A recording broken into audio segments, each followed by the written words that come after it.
Garden Coordinator at Logos Public Charter School, and welcome to our third video of this year.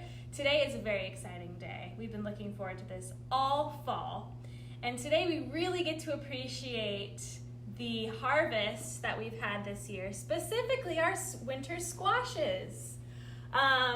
This historically has been our most popular event of the year, pumpkin pie making. So I got this pumpkin from my good friend who runs Eagle Mill Farm, and we're gonna show you step by step today how to make a pumpkin pie from scratch. How crazy is that? So before we get into that, I'm gonna show you guys what you're gonna need for every step of our recipe today. So first of all, you'll need your recipe card, and it's gonna tell you exactly what ingredients you need for the crust and the filling, and then the steps that you're gonna go through to make the pie. So the first step is going to be cutting the pumpkin open and roasting the flesh. So you're going to need a pumpkin, obviously, or any winter squash. So butternut squash will work, Hubbard squash will work, acorn squash will work. Pretty much any squash you can make into pumpkin pie. You'll need a cutting board, a knife. Please be safe and careful with an adult when you're using that. You'll need a big spoon to scoop the seeds out, probably a spot to put the seeds, and then your roasting pan. And you'll probably also need some olive oil or whatever spices you need for the pumpkin to roast. To make the crust, you will need, according to our recipe card, you will need 2 1/4 cups of all-purpose flour. You will need 1 teaspoon of salt. You will need measuring spoons and cups to measure all of that out. 2 tablespoons of sugar. You will need 2 sticks of cold butter and 5 tablespoons of ice water. In addition, you'll probably need a bowl to mix everything together. I really like using a pastry cutter, but you can also use 2 knives to cut your butter up. You will need a spoon to mix everything together and a rolling pin to roll out your crust. Finally, we have our filling. So this is the delicious custardy part that you get to cook in the oven. You will need cooked pumpkin. I've already pre-cooked some from pumpkins from Eagle Mill Farm so that we could show you in real time how to make it. You'll need 2 eggs. You will need a can of sweetened condensed milk. You will need, and then you will need spices. You can do whatever sorts of pumpkin pie spice you want. Trader Joe's makes a pumpkin pie spice, which we just think is easy to throw into your filling. I like to use a liquid measure because it's more precise for the liquid ingredients, and a blender makes it easy to mix it all up together. So let's get started. All right, the first thing we're going to do is we're going to cut up our pumpkin so that we can roast it, so then we can eat the flesh of the pumpkin. So you'll want to get a pretty good knife and make sure that you have an adult by you to safely observe you doing it, or if you are young enough, then your parent can cut your pumpkin open. So the smaller the pumpkin, the easier it is to open it up. There we go. Okay, so I'm going to pull my pumpkin open. There we go. And because my pumpkin has seeds in it, what part of the plant is our pumpkin come from? I'm going to give you a moment to think about it while I put some seeds in here.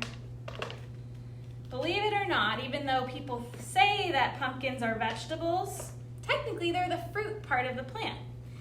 The point of a fruit for a plant is to make seeds, which then continues that plant's life cycle. So if you have bought organic squash, you can actually take the seeds out, dry them, and then replant them in the spring, and you will have a pumpkin that looks fairly similar to the one that you're using, or a squash that looks fairly similar.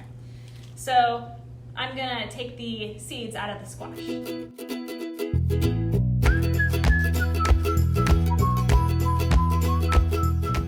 All right, so now that you have your pumpkin de-seeded, You can actually simply just cover this in olive oil and put it face down on your baking sheet to cook it. You'll probably want to bake it at about 400 degrees for about 45 minutes, but check on it. And how you're going to tell whether it's done is when you look at the pumpkin, you should be able to take a knife or a fork and very easily, without pushing it, you should be able to slide your knife or fork directly into the flesh of the pumpkin. For your future taking the flesh out, it might be easier if you cut your pumpkin in half again. So then it's a lot easier for you to scoop the flesh out of the skin. So again, you'll bake it at about 400 degrees for about 45 minutes, and you'll know it's done when you can easily put a knife or a fork into the flesh of your pumpkin. It should actually turn out looking something like this. This is actually put into a blender to mash it up a little bit more after you've cooked the flesh. A note on the seeds. Seeds are actually really, really special and cool. Not only do they have all of the makeup to make a brand new plant, but they're actually chock full of nutrients and protein for humans to eat. So you can save some of your pumpkin seeds to plant next year if you have an organic pumpkin or squash. But my favorite way to use the seeds is to actually eat them. So you could even spread them on the same baking sheet, and you can keep a little bit of the flesh on, that's totally fine. Or you can wash it off, it's up to you and your taste. And you can sprinkle these in olive oil. On a 400-degree oven, it probably should only take 10 minutes to cook your pumpkin seeds. You can put spices such as salt, or if you want it to be sweet, you can put a little pumpkin pie spice on it, a little salt and pepper, olive oil, cayenne pepper, curry powder, whatever you want to flavor your seeds, and you'll have a nice nutritious snack. All right, so now I'm going to show you how to make an excellent all butter crust from scratch.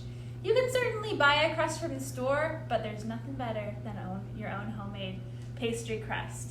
So you can just follow along with me on the recipe card as I measure my flour. And this, by the way, this crust recipe will make 2 crusts. So you can make 2 pumpkin pies, you can make 1 apple pie with a topper on it. So 2,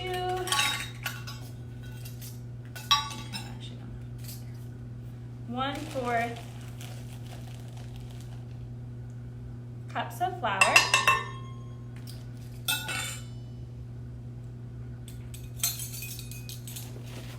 1 teaspoon of salt,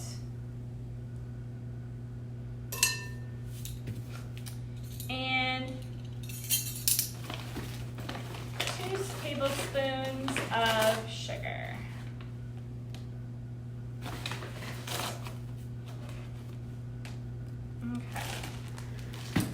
So take your spoon, mix up those simple ingredients, and here's where it gets interesting. You're going to cut your butter in, and I'm just going to show you this sped up, but I'll give you a quick overview of how we're going to do this.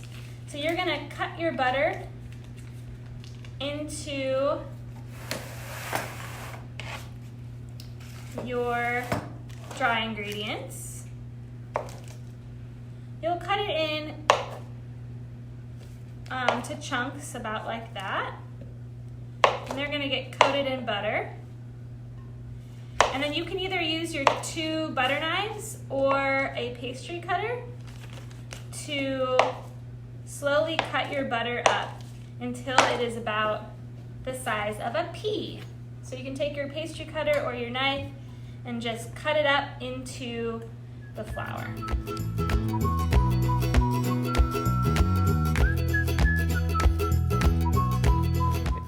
When it gets to this point, you can get your hands dirty and get them into just finishing off.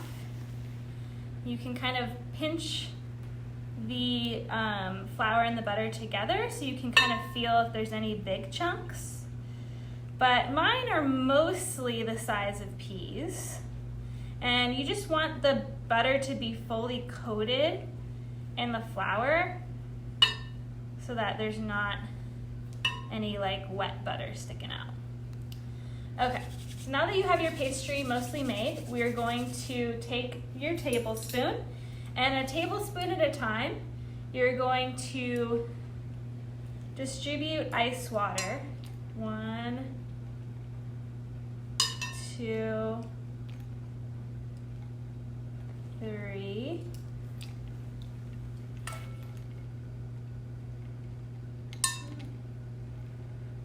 4, 5 tablespoons. I'm going to start there, and I find it just easiest to mix it with my hands because you can be light with your touch and just kind of get the crust off your fingers if you need to. If you have a food processor, you can do this all in the food processor. It'll actually come together really pretty quickly this way, but I personally like to make it by hand.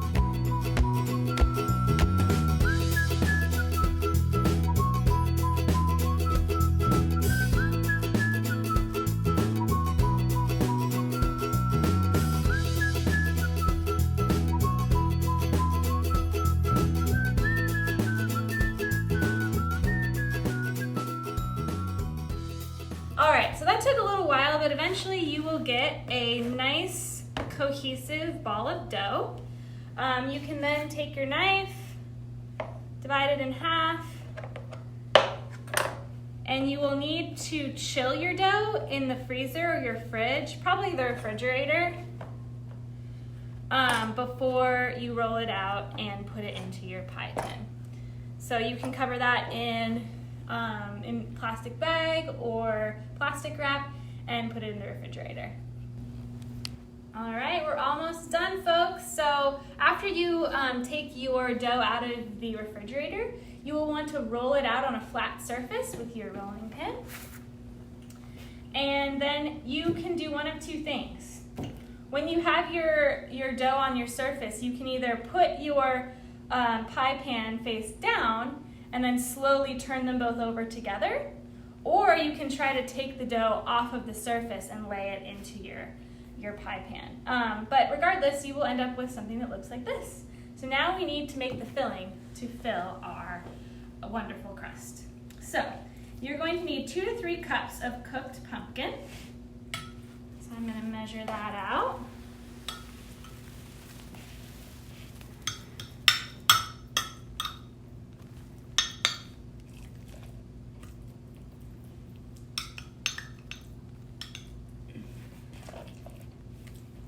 So that's about 2 cups.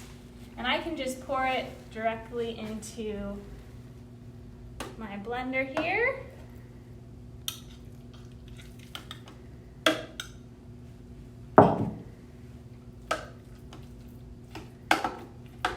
And then you will next need 2 eggs. You might need an adult to help you crack the eggs and make sure you don't get any shells into your blender here.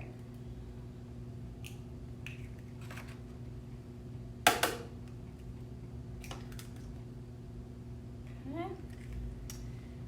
You then also need your sweetened condensed milk. And it is what it sounds. It's sweetened and very thick.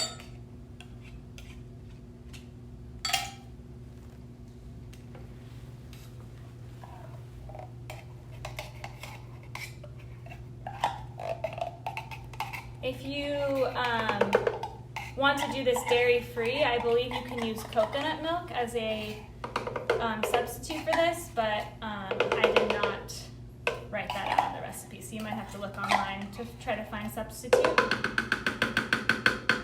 They actually sell sweetened condensed coconut milk at your local grocery store. Oh my goodness, Emily just said, I guess you can go buy sweetened condensed coconut milk. How cool is that?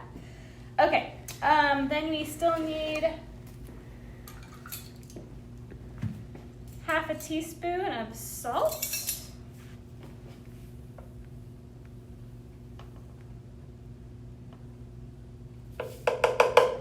And all together you need about 2 to 3 teaspoons of your other spices. I personally like a lot of spice in mine, but you can do this however you like.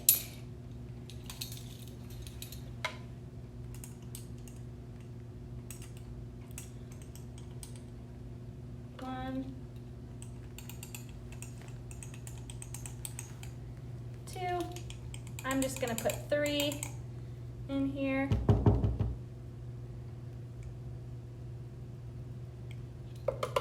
3. Okay, and you might want to kind of put it down in the blender a little bit before you start mixing.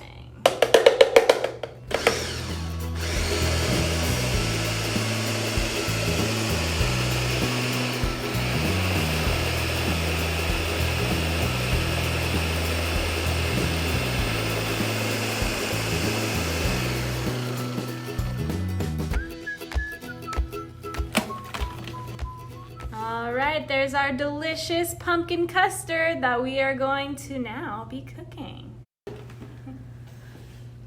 And pour it into your pumpkin pie. As per the recipe, you will be baking your pumpkin pie at 425 degrees for about 30 minutes.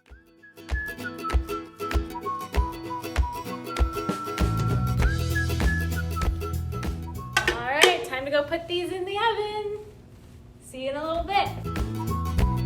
All right, it's been about 30 minutes and it looks like our pumpkin pies are ready to take out of the oven and start to set. So you want to leave them out to cool.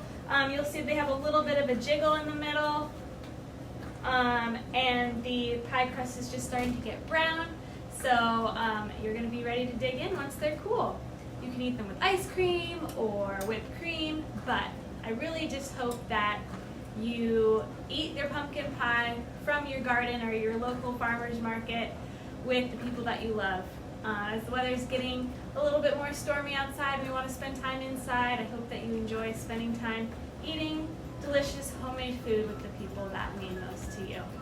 I'll see you guys next month for our next Garden Gazette video about putting the garden to bed.